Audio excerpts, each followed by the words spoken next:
오늘 말씀 안으로 들어가 보면 사람의 사후에 대해서 분명히 다루어지고 있습니다.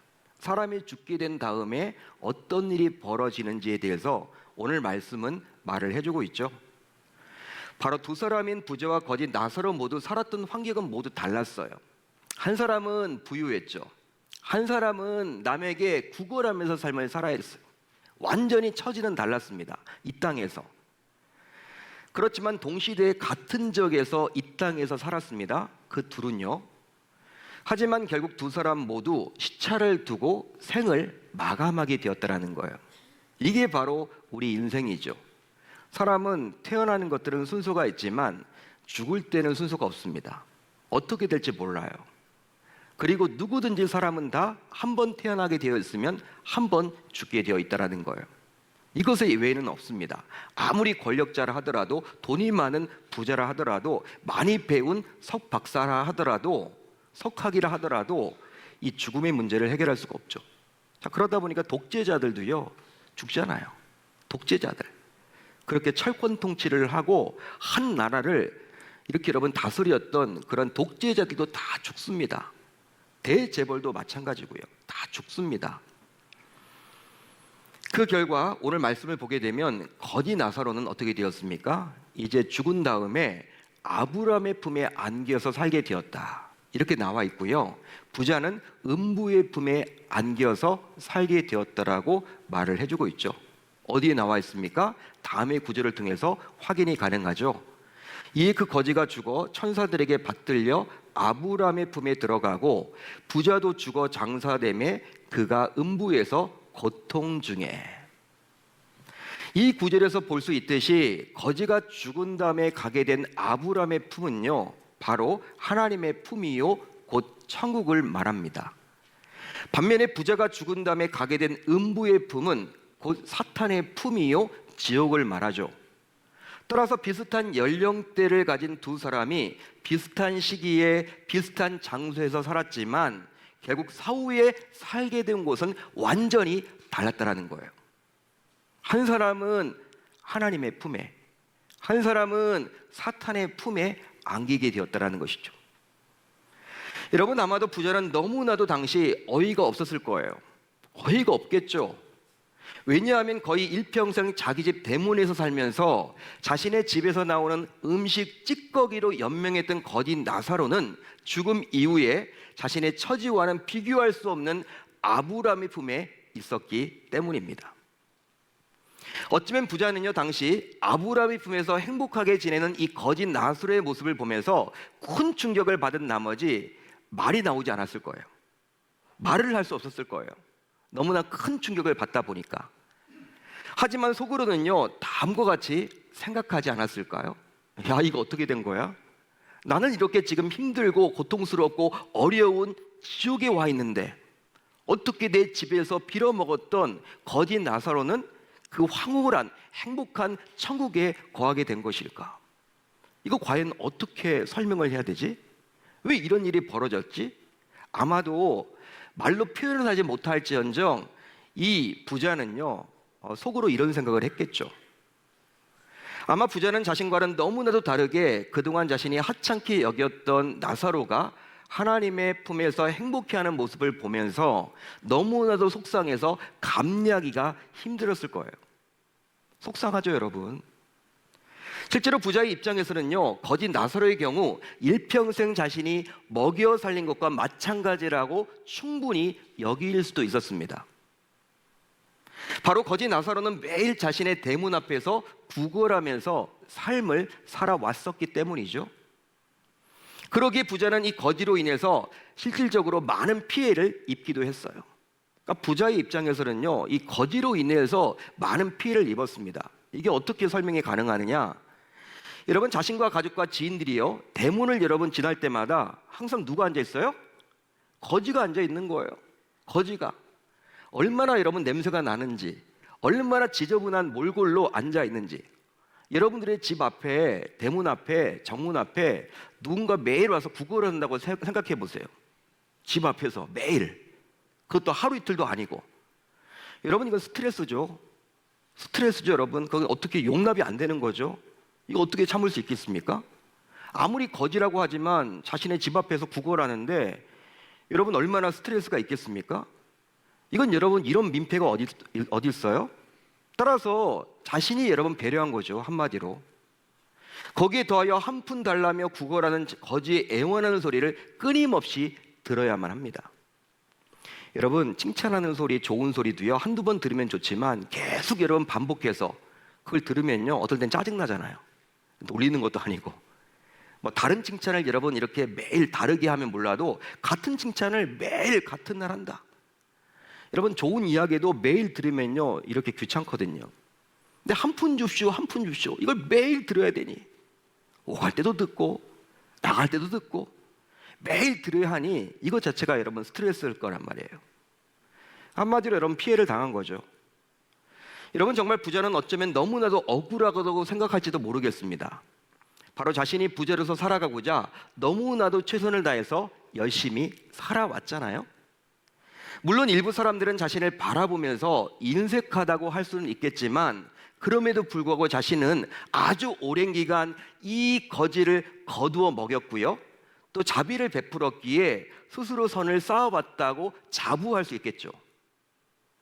실제로 부자의 경우 공권력을 동원할 수 있었습니다. 경찰 부르면 돼요. 내쫓아 버리면 되죠. 집 앞에서 구걸하는데 내쫓아 버리면 됩니다. 경찰 부르면 됩니다. 근데 그렇게 하지 않았죠. 그뿐 아니라 자신의 힘도 있어요. 자신의 여러 하인들을 동원해서 이 거지가 자신의 집 대문 앞에 앉지 못하도록 충분히 할 수도 있었다라는 거예요. 하지만 이 부자는요, 거지가 아주 오랫동안 자신의 집 앞에 머물도록 배려했습니다. 배려했다라는 거예요. 심지어 부자 스스로 아무리 생각을 해보아도요, 자신이 지옥에 올 만큼 어떤 커다란 죄를 지었다라고 생각이 들지 않았기 때문에 부자는 억울해서 미칠 지경이었겠죠. 더욱이 본문에서도 볼 수 있듯이 부자보다 거지가 먼저 죽지 않았습니까? 오늘 말씀을 보게 되면요, 거지가 먼저 죽고 부자가 죽어요. 따라서 부자의 입장에서는 주변 사람들의 시선도 있다 보니 거창하게는 아니더라도 일반적인 보편적인 이 거지의 장례를 대신 치러주었을 것입니다. 남의 장례를 대신 치러준다. 재정을 투입해가지고 남의 장례를 할 수 있도록 도와준다. 좋은 일이죠. 그러나 함부로 쉽게 할 수 있는 일은 아닙니다. 그런데 이 부자는 아마도 그렇게 하지 않았을까요? 따라서 감당하기 힘든 고통을 음부의 품에서 느끼게 된 부자로서는 아무리 자신이 겪게 된 처지를 이해해 보려고 했지만 결코 이해할 수가 없었겠죠. 잘 이해가 되지 않겠죠, 여러분. 제가 아무리 생각을 해보아도 부자는 오히려 자신이 거지보다 더 좋은 곳에 가야 하는데 실제로는 어떻습니까? 거지가 자신보다 더 좋은 곳에 가 있으니 우라통이 치밀어 올랐겠죠. 이거 이해도 안 되고 이거 어떻게 설명도 안 되고 너무나 억울하겠죠. 화도 나겠죠. 만약 이 말씀을 듣는 여러분들이 당시 부자의 처지와 같다면 부자와 동일한 마음을 갖지 않겠습니까? 실제로 세상에 부자보다 더 억울한 사람이 어디 있단 말입니까? 여러분, 이 부자보다 더 억울한 사람이 어디 있겠어요? 자, 그렇다면 왜 이런 일이 일어났던 것일까요? 성경은 왜 이 일을 기록해주고 있는 것일까요?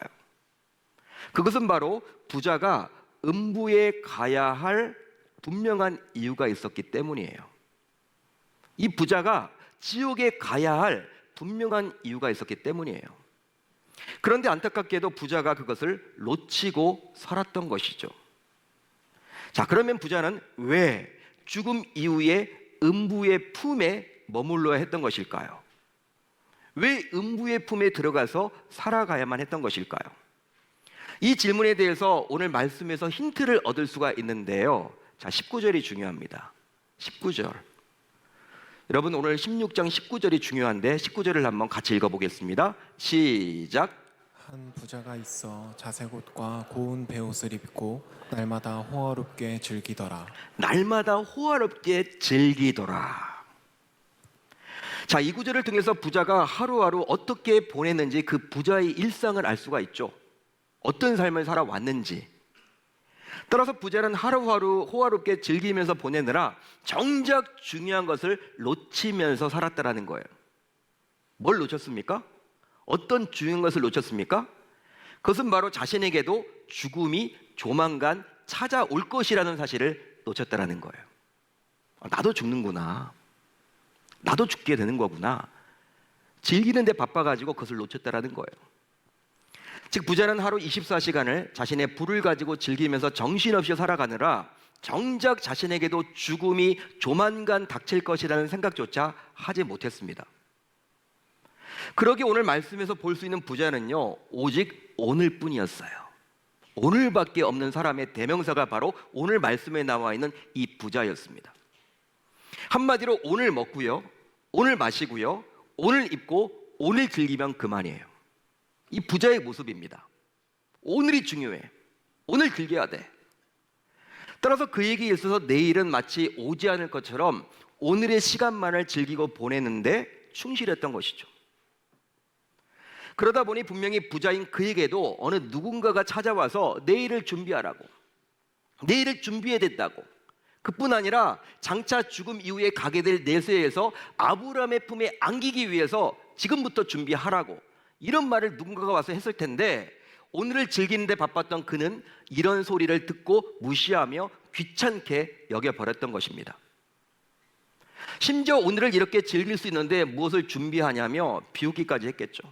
내 나이가 지금 몇인데, 내 나이가 지금 30대인데, 내 나이가 지금 40대인데, 50대인데 이렇게 건강한데 무슨 죽음? 뭘 준비해?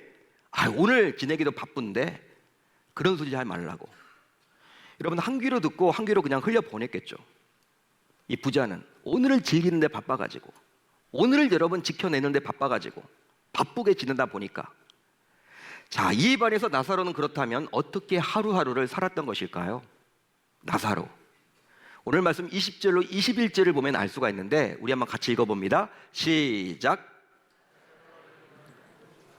헌데 투성이로 그의 대문 앞에 버려진 채 그 부자의 상에서 떨어지는 것으로 배불리려 하매 심지어 개들이 와서 그 헌대를 핥더라.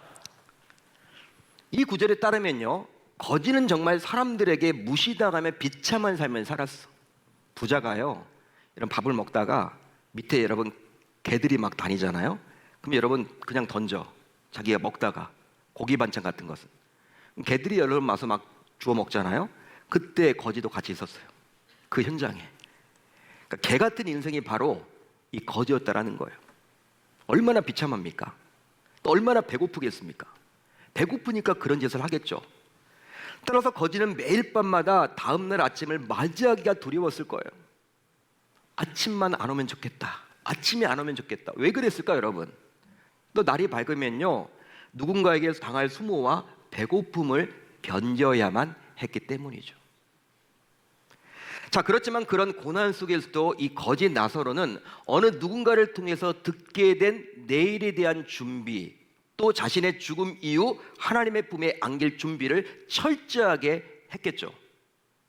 그런 고난 속에서도, 즉 현세에서 하루하루 살아내기가 너무나도 힘들다 보니 오히려 거지 나사로는 자신의 죽음 이후에 하나님의 품에 영원히 안길 준비를 철저하게 했다라는 거예요. 삶이 힘드니까, 삶이 답답하니까, 그 가운데서도 바쁜 그러한 상황 속에서도, 분주한 그런 상황 속에서도 이 거지 나사로는 부자와는 달리 미래를 준비했다라는 거예요. 내세를 준비했고요, 또 내일을 준비했어. 자, 그렇다면 거지 나사로가 죽음 이후에 복된 삶을 살고자 이 땅에서 철저하게 준비했던 것은 과연 무엇이었습니까? 뭘 준비했습니까? 그것은 바로 예수 그리스도를 품는 일이었습니다. 예수님을 품는 일이었다라는 거예요. 실제로 이 땅에서 예수님을 품는 것만이 오직 죽음 이후에 하나님의 품에 영원히 안길 수 있는 유일한 비결입니다. 자, 그래서일까요? 나사로는 비록 오랫동안 빌어먹는 비참한 인생을 살아가야만 했지만 죽음 이후에 아브라함의 품, 즉 하나님의 품에 안기고자 예수님의 관심을 갖고 그 예수님을 자신의 구원자로 품었어요. 하지만 부자는 어떻습니까? 하루하루 삶을 즐기는 데 관심을 빼앗긴 나머지 결국 예수님을 품는 일에는 전혀 관심을 갖지 못했죠. 그 결과 어떤 일이 벌어졌을까요? 갑자기 죽음이 찾아오게 되었어. 여러분, 자신이 죽을 날을 아는 사람이 어디 있습니까? 죽음은 갑자기 오죠. 갑자기 죽음이 찾아오게 되자 나사로는 아브라함의 품, 즉 하나님의 품에 안기게 되었습니다. 그 이유가 뭘까요? 이 땅에 있을 때 뭘 준비했습니까? 하나님의 품에 안길 준비를 했기 때문에. 반면에 부자는 어떻습니까? 갑자기 찾아온 죽음 이후에 그 하나님의 품에 안길 준비를 갖추지 못했기 때문에 결국 음부의 품인 사탄의 품에서 고통스럽게 지내야만 했습니다. 따라서 부자를 통해서 알 수 있듯이 이 땅에서 살아가는 그 누구든지 예외가 한 사람도 없어요. 목회자를 포함하여 어느 누구든지 예수를 품지 않고서는 죽음 이후에 결단코 아브라함의 품인 하나님의 품에 안길 수가 없음을 우리 모두 믿어야 할 줄로 믿습니다. 한마디로 아무리 법이 없이도 살아갈 만큼 정직한 분들, 우리 주변에도 그런 분들이 있죠. 이분은 법 없이도 살 만한 분이야. 실제 여러분 어떨 때는요, 매력이 있어요. 교회만 안 다니지 교회 다니는 누구보다도 더 여러분들 매력이 있어. 어떨 때는 법 없이 살 만한 사람들, 선해. 그뿐만이 아니라 정직해, 또 성실해, 착하기까지 해. 또 남을 배려하는 선행을 막 일삼아. 밥도 잘 사줘, 베풀 줄 알아. 아무리 그래도요, 이 땅에서 예수를 자신의 구세주로 품지 않고서는 죽음 이후에 결단코 하나님의 품인 천국에 들어갈 수가 없습니다. 자, 그렇다면 신자인 우리는 오늘을 과연 어떻게 보내야만 할까요? 바로 자신에게 주어진 오늘이 소중한 것은요, 바로 내일을 준비할 수 있는 시간임을 깨닫고 오늘이란 시간이 내일을 철저하게 준비하는 시간으로 우리 모두 활용해야만 하겠습니다. 그렇게 함으로 하나님께서 당장 나를 부르셔도 하나님의 품에서 영생할 수 있도록 반드시 철저하게 준비해야만 하겠죠. 그러기 위해서는 이제 우리 모두 반드시 다음을 기억해야만 해요. 몇 가지를 기억해야만 하는데요. 우선 나에게도 그날, 즉 죽음은 반드시 찾아옵니다. 나에게도요, 죽음이 온다라는 거예요. 우리가 이거 놓치시면 안 돼. 그날이 오면 내가 누구의 품에 안겨 있는지를 확인하는 날일 것입니다. 즉 그날이 오면 아브라함의 품, 즉 하나님의 품에 안겨서 영생을 누릴 자와 음부의 품, 사탄의 품에 안겨서 영원한 고통, 즉 영벌을 누릴 자가 선명하게 구분되겠죠. 그날이 닥치면. 다음으로 그날로 끝나는 것이 아니라 죽음 이후 가는 곳에서 영원히 살아가게 되는 거예요. 이게 여러분 중요해요. 여러분, 죽으면 끝이 아닙니다, 여러분. 어떤 분들은 죽으면 끝이야, 그런 생각해서 스스로 여러분 자신의 생을 끊는 분들도 있는데 잘 들으십시오. 여러분, 죽음은 또 다른 시작이에요. 또 다른 시작이라니까. 내가 하나님의 품인 천국에 있든지 혹은 사탄의 품에 지옥에 있든지 그 품에서 영원히 살아가야만 해요. 한 사람은 영생을 누릴 것이고 한 사람은 영벌을 누리게 된다는 거예요. 영원한 것입니다. 그런데 그날에 지옥에 갔다며 후회를 하며 천국으로 가려고 아무리 발버둥을 쳐도 아무 소용이 없습니다. 왜 그렇습니까? 그곳에서 자리 이동을 하는 것은 불가능하기 때문이죠. 이곳에서는 가능해요. 이 땅에서는 가능해요. 그렇지만 이미 여러분 지옥에 갔는데 내가 천국에 가고 싶다? 못 갑니다. 왜? 자리 이동이 불가능하기 때문에. 마지막으로 그날, 즉 죽음 이후의 머물 품은 지금 이 땅에서 결정됩니다. 따라서 우리 모두 이 땅에서 그날을 반드시 준비해야만 하겠죠. 즉 나 자신이 아브라함의 품인 하나님의 품에 안기도록 오늘 철저하게 준비해야만 하겠습니다. 바로 하나님의 품인 천국에는 아무나 안기도록 허락되지 않기 때문이에요. 누구만 하나님의 품에 안길 수 있습니까? 누구만 안길 수 있어요? 오직 하나님의 품인 천국에는 하나님의 자녀들만이 안길 수가 있는 것입니다. 자, 그렇다면 하나님의 품에 안길 하나님의 자녀가 되는 비결은 과연 무엇일까요? 우리가 하나님의 자녀가 되는 것이 중요한데 어떻게 하면 눈에 보이지 않는 그 하나님의 자녀가 될 수 있을까요? 이 질문에 대한 답을 사도 요한은 아주 다음과 같이 선명하게 말을 해주고 있죠. 자, 요한복음 1장 12절을 볼까요? 이렇게 나와 있습니다. 영접하는 자, 곧 그 이름을 믿는 자들에게는 하나님의 자녀가 되는 권세를 주셨으니. 할렐루야, 할렐루야. 그렇습니다. 예수 그리스도의 이름을 믿어 영접하게 되면요, 하나님의 자녀가 되어 결국 죽음 이후에 하나님의 품인 천국에서 영생을 누리면서 살아갈 수가 있는 것입니다. 자, 그렇다면 여러분들은 과연 예수님을 영접하셨습니까? 예수님을 인격적으로 만나셨습니까? 예수님의 이름을 믿습니까? 아마도 오늘 예배에 나오신 대부분의 성도님들은 예수님을 이미 영접하여 하나님의 자녀라는 신분으로 삶을 살아가고 계실 거예요. 그런 분들이 있다면 그날의 아브라함의 품에 안긴다라는 구원의 확신을 가질 수 있기를 바랍니다. 바랍니다. 구원의 확신이 중요해요. 뭐 그때 가봐야 되는 것이 아닌가? 그렇게 생각하시면 안 돼요. 예수님 믿으면요, 오늘 밤 내가 죽어도 천국에 갑니다, 여러분. 그런 확신을 가지셔야죠.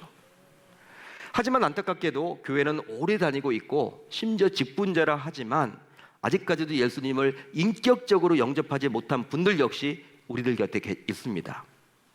교회만 다닌다고 여러분 다 천국 가는 게 아니죠. 천국 가는 게 아닙니다.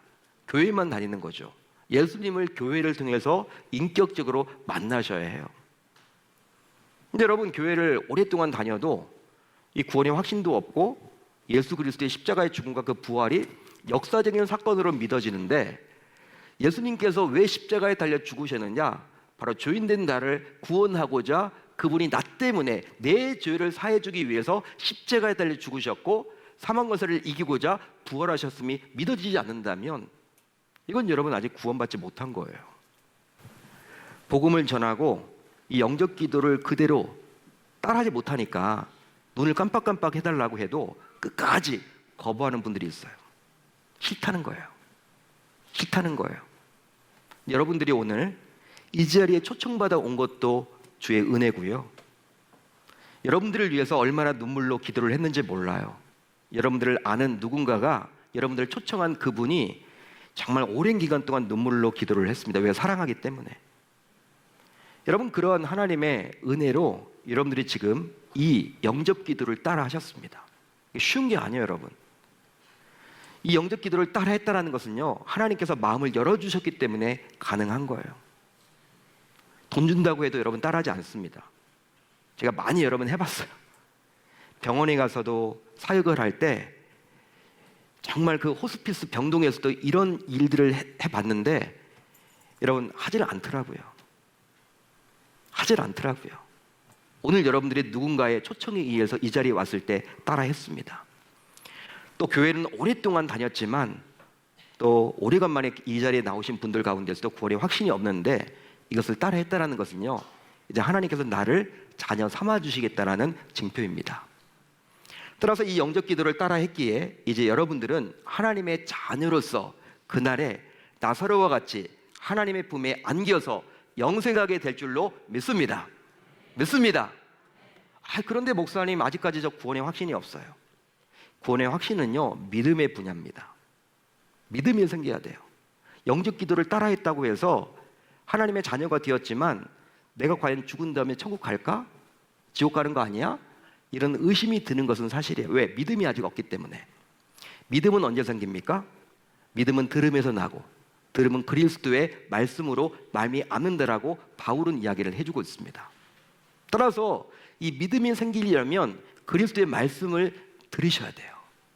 듣는 방법은 이제 교회에 등록하셔서 다음 주부터 계속 교회에 나오셔서 하나님의 말씀을 듣는 가운데 어느 순간 구원의 확신이 생기게 되리라 저는 확신합니다.